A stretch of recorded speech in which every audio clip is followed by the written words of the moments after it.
ମାଳ ଗ୍ରାମର ନାଳରେ ଲାଗିଥିବା ଚାଷୀଙ୍କ 4 ଗୋଟି ପାଣି ମୋଟର ଚୋରି କଲମପୁର ପୁଲିସ ପକ୍ଷରୁ ତଦନ୍ତ ଆରମ୍ଭ। ମଙ୍ଗଳବାର ବିଳମ୍ବିତ ରାତିରେ କେହି ଦୁର୍ବୃତ୍ତ କଲମପୁର ଥାନା ଅଧୀନସ୍ଥ ରଣମାଳ ଗ୍ରାମର ନାଳରେ ଚାଷ ପାଇଁ ଲାଗିଥିବା 4 ଗୋଟି 5 HP ପାଣି ମୋଟର ଚୋରି କରି ନେଇଯାଇଛି। ଏନେଇ ଆଜି ସକାଳେ ରଣମାଳ ଗ୍ରାମର ଅନାମ ସାହୁ, ଅଶ୍ୱିନ କୁମାର ସାହୁ ପ୍ରମୁଖ ଚାଷୀ କଲମପୁର ଥାନାରେ ଏକ ଲିଖିତ ଅଭିଯୋଗ କରିଥିଲେ।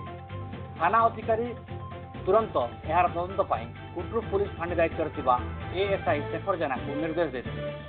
ଶ୍ରୀ ଜେନା ଆଜି ଅପରାହ୍ନ 5:30 ବେଳେ ଘଟଣାସ୍ଥଳରେ ପହଞ୍ଚି ନାଳର ପ୍ରାୟ 200 ମିଟର ମଧ୍ୟରେ ଲାଗିଥିବା 4 ଗୋଟି ପାଣି ମୋଟର ଚୋରି ହୋଇଥିବା ଦେଖିଥିଲେ।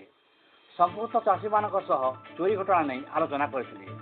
ଗୋଟିଏ ପାଣି ମୋଟର ଆନୁମାନିକ ମୂଲ୍ୟ ପ୍ରାୟ 30,000 ଟଙ୍କା ହୋଇଥିବା ବେଳେ 4 ଗୋଟି ପାଣି ମୋଟର ମୂଲ୍ୟ 1,20,000 ଟଙ୍କା ହେବ। ଏହି ପାଣି ମୋଟର ଚୋରି ଘଟଣା ପଛରେ ସ୍ଥାନୀୟ ସୂତ୍ରଧର ଥିବାର ଆଶଙ୍କା କରାଯାଉଛି।